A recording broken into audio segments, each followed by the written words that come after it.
तेरे को कितनी बार फोन पर बताया था कि मेरे घर के आमने सामने मत आए, लेकिन तू नहीं माना।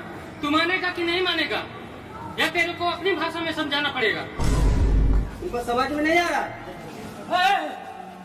मैं रेखा से प्यार करता हूँ, कोई चोरी नहीं किया हूँ जो मेरे को ये झूठ कर रहे हो। जानी तो ऐसा नहीं मानेगा, तेरे को अपनी भाषा में समझाना ही पड़ेगा।